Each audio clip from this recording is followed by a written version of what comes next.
Hi, everybody. Josh Byerly here inside Mission Control Houston. I'm joined by Rose Flores, who's the Orion Crew and Service Module Chief Engineer. Let's talk about Orion for a little bit. We've got Sure. EFT-1, which is Exploration Flight Test number 1, coming up next year in 2014.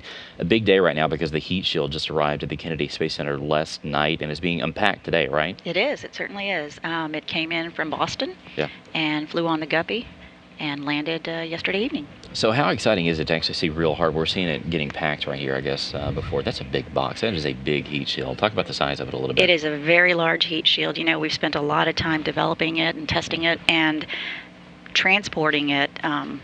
Really, the Guppy kind of made sense because it's as large as it is.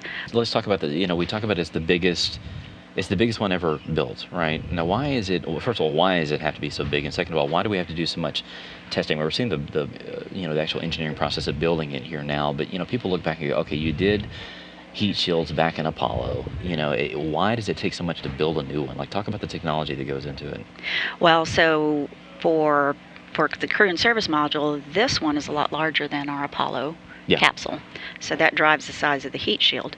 For EFT-1 specifically, this particular heat shield is designed for the mission that we're doing. So for later missions, it'll, the size of the heat shield will change, at least the ablative surface will. But the technology itself, we actually ended up using the same manufacturer for the AVCoat material as we did for the Apollo.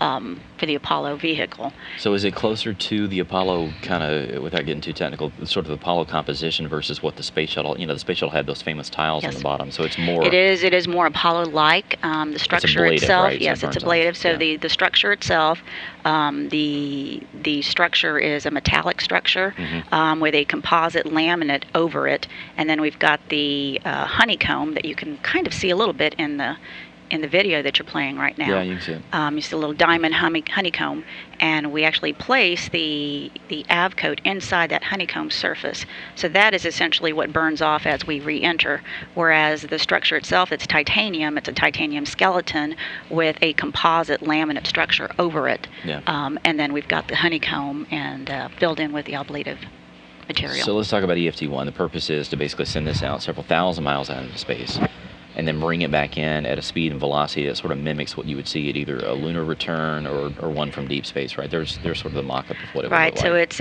a high altitude re-entry profile that we're running. So it's a high energy re-entry profile, and essentially we're trying to get at some of the heat rates and heat loads that we would have for a high energy entry. Because it is different coming back. It is different coming back from, that's right, it's a different approach, and what we're expecting to see on this flight is, try to capture data that's going to help us evaluate and design the next heat shield that we use for each additional mission. So it's really gathering additional data that's going to help us better design the next version of this heat shield. Talk about your personal experience. I mean, you worked on shuttle for a while, and then you're doing this. How different is it to work on a brand new program that, we've been talking about Orion for a while, for a number of years. It was, part of Constellation. Now it's part of, now we call it the multi-purpose crew module. Is it awesome to finally see this stuff becoming real, that, real pieces of hardware are being built and down there at the Kennedy Space Center, and we're, almost a year out, or less than a year out from actually flying now? It is. It's completely different, actually, because I was not around when we did the DVT&E of the space shuttle. The actual designing. So I came on board for, I think it was STS-26 was my first shuttle mission. So coming into Orion as we're designing the vehicle, and then seeing it go from paper to actual development units on into building the actual flight structure. It's very rewarding. Activity to be able to participate in. That was kind of my reaction too when I, we've seen so many mock-ups here at JSC and some of the other places, and the first time I saw a piece of real hardware of Orion, back when I was working on that, that particular program, it was like, God, this is real. I mean, this is real stuff that's actually going to fly in space. You kind of get that sort of geeky, cool vibe back, whenever you see it for the first time.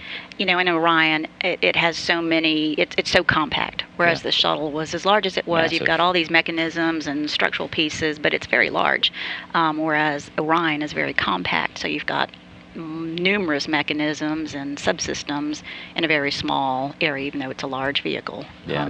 crew module. So does it seem real now that the flight's about a year about? It does seem real. It does seem real to see it coming together out in the ONC, and each piece, each thruster that gets installed, each parachute that gets installed, and now with the heat shield coming in, that was it. That's a major milestone for us to have the heat shield delivered to the ONC and get that ready to be attached to our crew module primary structure. Well, last question. What's next now that the heat shield's down there at the Kennedy Space Center? Now that it's going to be unloaded this morning, what's the next step? So the next step is heat shield will come in. They'll start installing some of the additional instrumentation that we need. From an Orion perspective itself, we'll be doing some static loads testing on our service module. We'll continue to install our parachutes, continue to install all the components that we've got on the vehicle. Okay, Rose Flores, thank you very much for joining us. We look forward. It's going to be a cool flight next year. I don't know. We take a look at this EFT-1. It's going to be pretty dramatic. If you want to follow along with the development of Orion or take a look at what's ahead for EFT-1, just log on to nasa.gov/Orion. You can see all the different pictures and follow along there. So thanks again. Thanks, Josh.